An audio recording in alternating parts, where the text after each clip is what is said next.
What's up, guys? Armbar here for another video. As usual, I'm here with my good friend Ty. If you're new to the channel, don't forget to smash that subscribe button. If you've been here before, thank you for coming back. Today is another video that a lot of people have been requesting, and it's something that I want to discuss. It's how to armbar bigger and stronger people. The armbar is probably my favorite, one of my favorite submissions there is, along with like the bow and arrow choke and guillotines.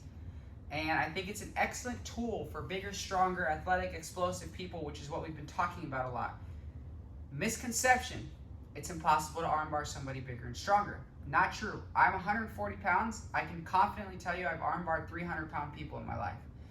Why? Because it's all about attacking the arm while there's exposure. You do not want your opponent to connect. I do not want to lie on your back. I do not want Ty to connect his hands in that rear naked choke grip. That's not the end of the world, right? There's ways to break these grips. There's ways that we can attack this. There's other submissions we can chain. That's not what this video is about. This video is about capitalizing on the arm lock prior to the connection, okay? So, a couple ways that I always get the arm lock. Can you flash the side control over here? Turn the other way. So look, when I'm in side control with the bigger guy, I've talked about this before. It's very hard for me to create exposure by prying things. What I mean by that is I'm not gonna come here 2-on-1 his arm, force it down on the mat, right? It's gonna be hard for me to walk up that underhook, right? Ty's gonna really resist. It's gonna be really hard for me to separate this elbow. But what I can do is use mobility as a lighter, agile person, or for anybody who's trying to submit bigger, stronger people, and have him expose himself. That's the art of jiu-jitsu, guys. I don't wanna have to create the exposure with strength. I wanna have the exposure present itself to me. So what do? Very often, I just go to a knee on belly. And what's Ty's reaction? He sees an opening. He's like, oh, he gave up on side. I'm going to shove him off because he's a tiny guy. So he pushes me, right? Super common. Super common. And I'll explain another situation where this happens. So he pushes me. And look, there's arm exposure on both arms.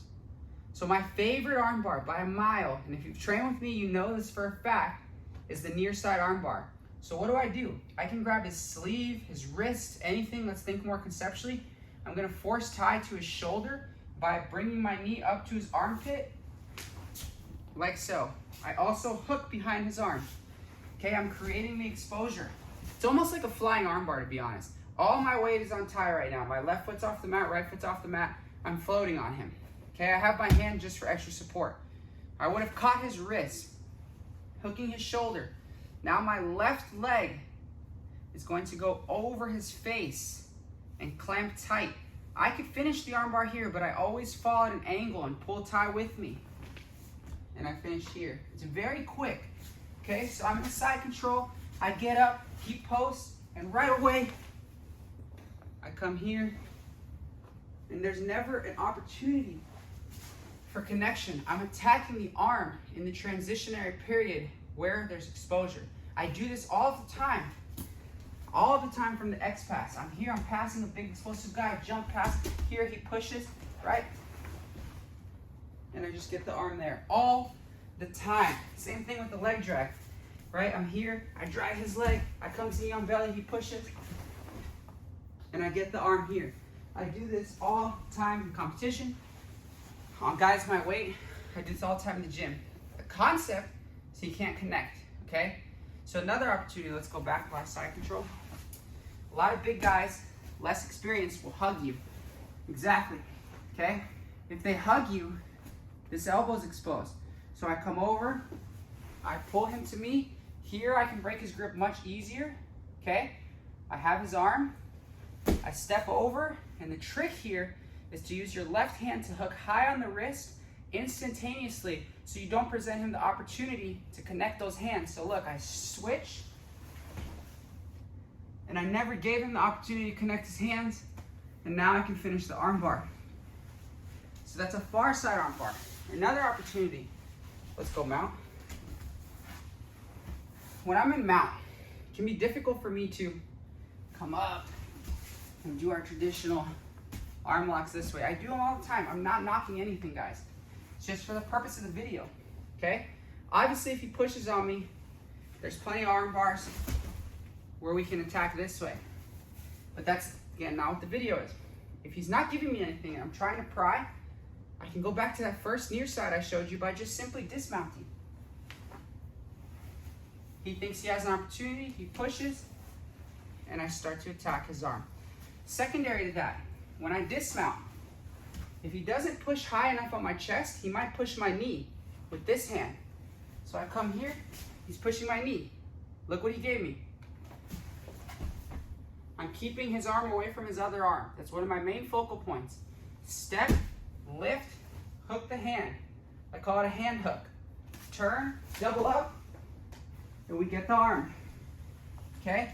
So tons of ways to attack a bigger guy with an arm bar or a stronger guy without having that hand-to-hand exposure. You always have to look for that. This video is meant to be more conceptual. A way that I look for that in the close guard is, like from bottom, is I look to set up triangles first. Why? Because there's no hand-to-hand. So if I pull tie into a triangle, one of my all-time favorite triangles, I showed this in a rolling breakdown actually. I come here and I pull into a triangle from an arm drag. That was sloppy, but that's not what the video is about. I come over the arm and I never let him connect. Okay, I hand fight here the whole time. And then I start to make my angle and then I go for the arm bar here. So I'm just trying to avoid this situation where I get the arm, now connect your hands, and he's got this good connection, especially from bottom. It's gonna be harder, okay? And again, there's other ways, like if he has this connection, you can start to attack the top arm. But that's more advanced stuff. And if you wanna see videos on stuff like that, like I switch arm bars side to side all the time, please drop a comment and let me know. But for today's purpose, I think we covered all the bases. So try to focus on getting arm bars while there's exposure. Create the exposure, okay? Don't pressure, don't pry. Use mobility. Thanks to my good friend Ty. Thanks to you guys. Please like, subscribe, drop a comment if you want to see some other videos like this. Always, guys.